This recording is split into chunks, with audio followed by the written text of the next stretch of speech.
નમસ્તે મિત્રો, આપ જોઈ રહ્યા છો ભારતીય જનસંદેશ સમાચાર।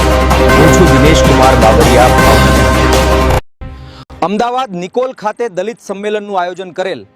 આજના સંમેલનમાં સંકલ્પ કર્યો કે ઉના અત્યાચારને લઈને ગુજરાતમાં ઉનાની દલિત અત્યાચારની ઘટનાને 10 વર્ષ થયા પણ ન્યાય નહીં। પાટીદાર આંદોલન સમયે કેસ સરકાર દ્વારા પરત લેવાયા છે, તો દલિત અત્યાચાર ઘટનાઓમાં દલિત સમાજ ઉપર થયેલા કેસ ક્યારે પાછા ખેંચશો? અહેવાલ માવજીભાઈ સરવૈયા, સિહોર।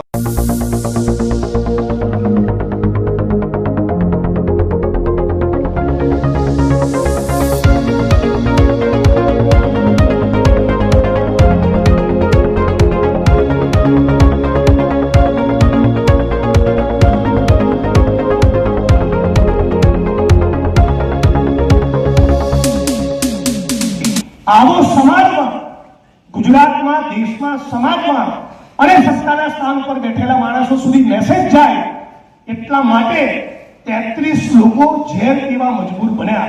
એ પૈકીના એક દલિત કર્મશીલ સાથીએ જીવન પણ ગુમાવ્યું। સાથી અમરેલીના કાંતિભાઈ વાળા, નવચેતનભાઈ પરમાર એડવોકેટ આપણી વચ્ચે છે, બીજા ચાવડાભાઈ બધા મિત્રો બેઠા છે।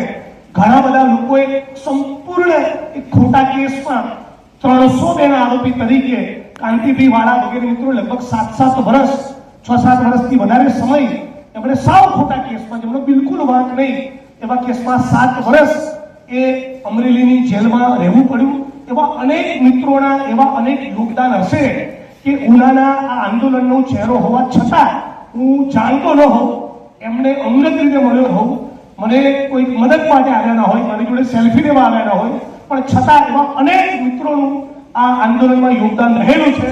એટલે જે ઉનાની ઘટના બની એ જેટલી એની નિંદા કરીએ, જેટલી શરમજનક, એ પીઠ ઉપર જે કોરડા વિંજ્યા વસરામભાઈ સરવૈયાના, રમેશભાઈ સરવૈયાના, બાલુભાઈના, બીજા મિત્રોના એ કોરડા આ હોલમાં બેઠેલા દરેક વ્યક્તિએ અને ગુજરાતના 50 લાખ દલિતોએ એની પીડા મહેસૂસ કરી ત્યારે ઉનાનું આંદોલન થયું છે।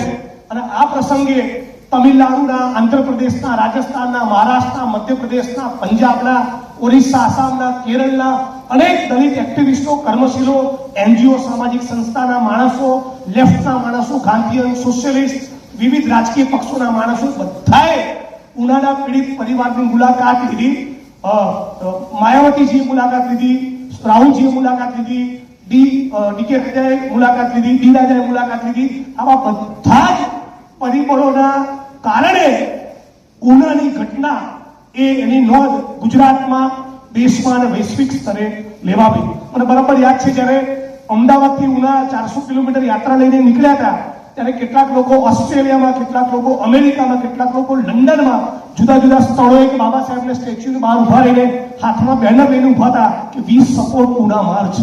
જે ગુજરાતની ધરતી પર અમદાવાદથી ઉનાની યાત્રા ચાલી રહી છે, એ યાત્રાને અમે લોકો અમારું સમર્થન આપીએ છીએ, એની સાથે સોલિડારિટી વ્યક્ત કરીએ છીએ। એટલે એ બધા મિત્રો દેશ દુનિયાના જે પણ ખૂણે પથરાયેલા છે એ બધા જ કર્મશીલો, એક્ટિવિસ્ટો, સાથીઓને હું આ પ્રસંગે યાદ કરું છું। અને ઉનાની ઘટના અને એનું બહુ એક ઐતિહાસિક મને લાગે છે, મને બહુ જ આપણે બધાએ એને હજી વધારે ઘૂંટીને પાક્કું કરવા જેવું કામ છે કે અમદાવાદમાં ઉનાની ઘટના બન્યા બાદ જે